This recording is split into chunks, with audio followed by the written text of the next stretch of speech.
Canada and United States were apparently very close to a trade deal last week.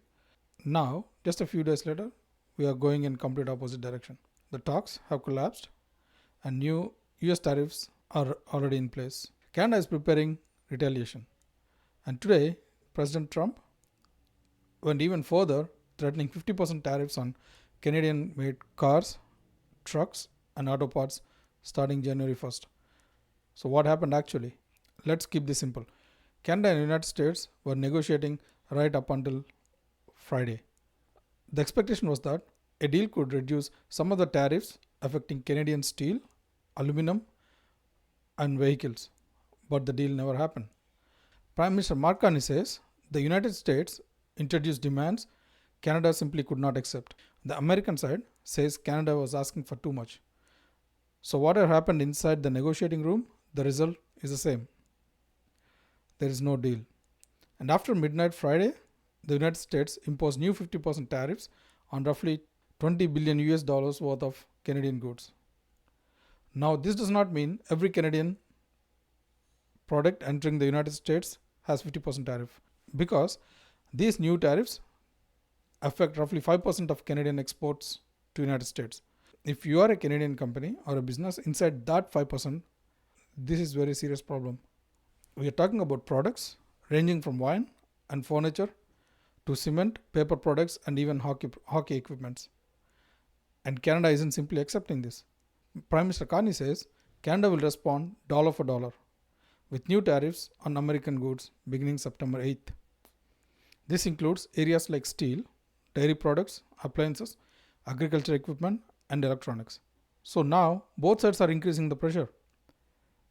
And here's where this gets more serious. Today, President Trump threatened another major step.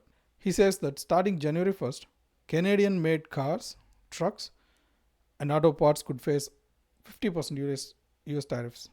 Think about Ontario. Think about automotive, the big three automotive industry companies, tool and die companies, transportation companies. Thousands of Canadian jobs depend on auto industry that is deeply connected with the United States. You cannot simply separate the Canadian and the American auto industries overnight. Parts cross the border, vehicles cross the border, factories on either side depend on each other. If you make Canadian-built vehicles dramatically more expensive in the American market, eventually companies will have to ask the same question.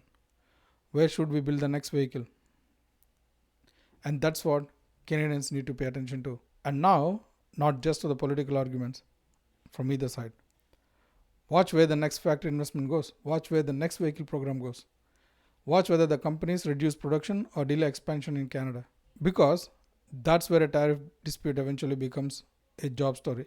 And now, Canada also has a difficult decision. Prime Minister Carney have accepted a deal that he believed was bad for Canada simply just to avoid these tariffs, or was walking away the right decision in spite of knowing that there could be economic consequences. There isn't an easy answer for this question, because a bad long-term agreement can damage Canada for years. But having no agreement has also a cost. And Canadian businesses are going to feel that uncertainty first. And my personal take on this is Canada and the United States are no longer negotiating towards a deal right now. They are increasing pressure on each other. Today's threat against Canadian cars make this much bigger than a dispute over a few products. If those auto tariffs actually take effect next year, we are talking about investment, manufacturing, and Canadian jobs. So the next thing we should do is simply watch whether both sides come back to negotiating table, or does this keep getting worse before it gets better. And I want to hear from you too.